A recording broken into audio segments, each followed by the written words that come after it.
मेरा नाम निशा है। मेरी शादी रवि से 1 साल पहले हुई थी।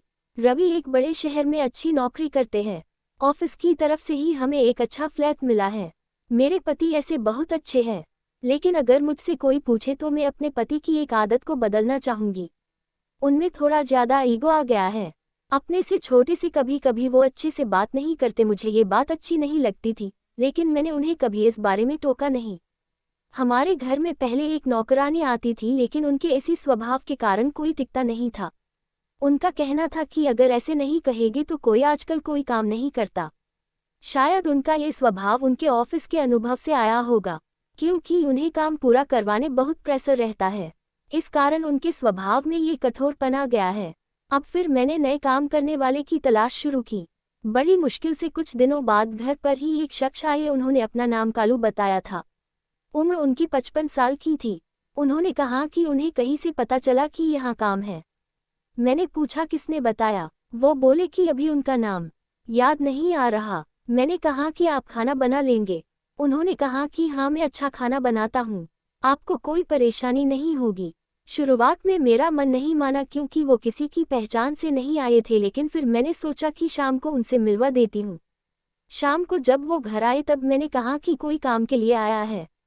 उन्होंने भी यह कहा कि क्या उसे जानती हूँ। मैंने कहा कि नहीं।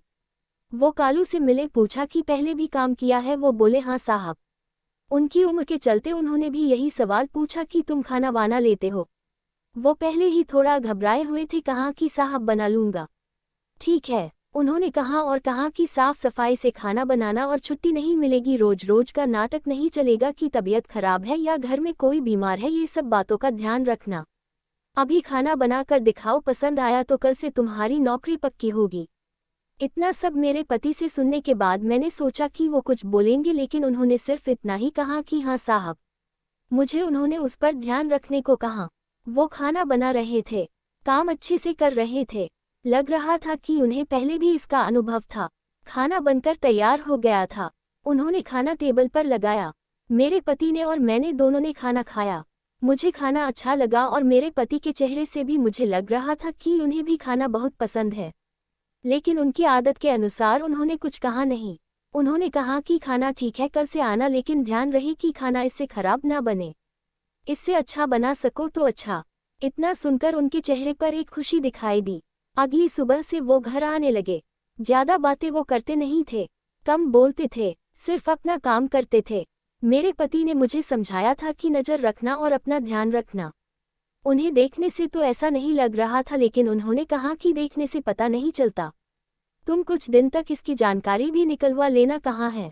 मुझे भी उनकी बात सही लगी, क्योंकि वो ऐसे ही अचानक मेरे घर पर आए गए थे और कहा था कि किसी से पता चला है।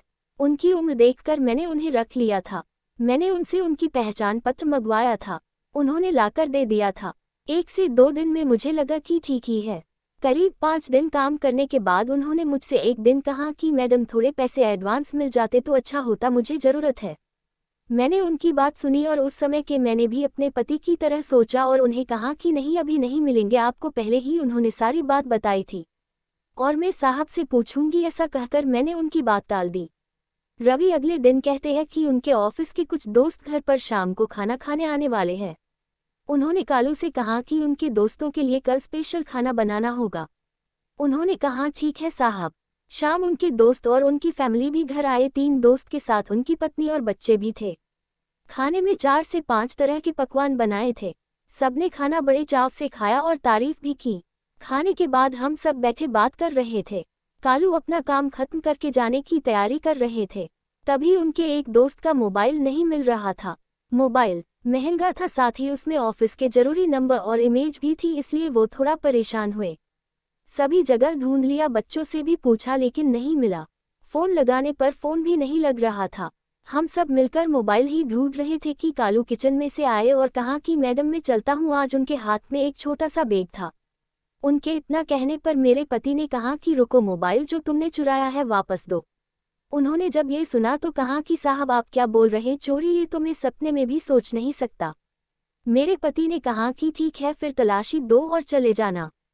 ये सुनकर उन्होंने कहा कि नहीं, मैंने जब चोरी नहीं की तो तलाशी क्यों दूं। मेरे पति बोले कि जब चोरी की नहीं तो तलाशी से क्यों डर रहे हो। इतना कहकर वो उनके पास गए और उनके हाथ में जो बैग था उसे लेने लगे। कालू ने बैग पकड़ा और कहा कि साहब छोड़ दीजिए, इसमें मोबाइल नहीं है। मेरे पति को गुस्सा आ गया, कहा कि एक तो चोरी करता है, उस पर आंखें भी दिखाता है, छोड़ बैग। उन्होंने उसका बैग छीना और उसकी तलाशी ली। उसमें मोबाइल नहीं था बल्कि खाना था।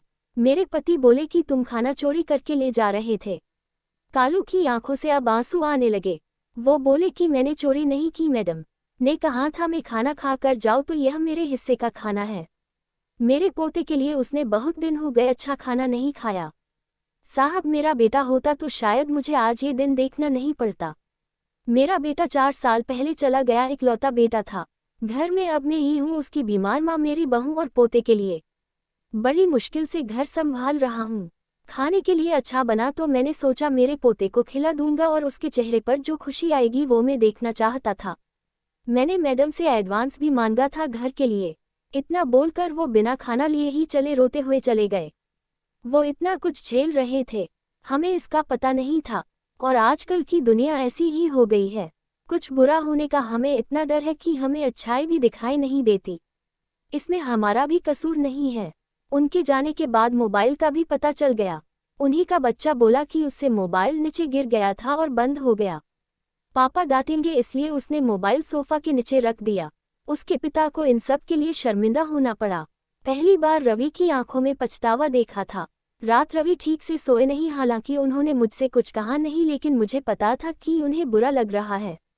सुबह मुझे पता था कि वो फिर नहीं आएंगे, इसलिए मैं जल्दी उठी और घर का काम खुद करने लगी। थोड़ी देर बाद जब दरवाजे की बेल बजी और मैंने खोला तो सामने वही थे। चुपचाप वो अंदर आकर अपना काम करने लगे। मैंने बोला मैंने सोचा को शायद आप नहीं आओगे। वो बोले मैंने भी सोचा था, लेकिन मैडम घर पर खाना नहीं हो तो आना ही पड़ता है। रवि ने उन्हें देखा तो जैसे उनको कुछ शांति मिली। उन्होंने 10,000 रुपये उन्हें दिए और कहा कि कल रात के लिए उन्हें माफ़ कर दे। पैसे लेने से उन्होंने मना किया तो वो बोले कि यह एडवांस है, रख लीजिए। बस इतना ही चाहिए था, कालू को थोड़ा सा कोई प्यार से बोल दे और थोड़े से पैसे। अच्छा लगा मुझे भी मेरे पति का ये बदला रूप देखकर। कठोर वो ऊपर से वो भी उन्हें बनना पड़ता है, अंदर उनके भी एक नर्म दिल इंसान ही है। आपको ये कहानी कैसी लगी हमें कमेंट कर जरूर बताएं। इसी तरह की अच्छी कहानियाँ आप यहाँ पर सुन सकते हैं। यहाँ उपस्थित शिक्षाप्रद कहानियाँ आपका मनोरंजन करने के साथ दिशा भी देंगी। तो बने रहिए। धन्यवाद।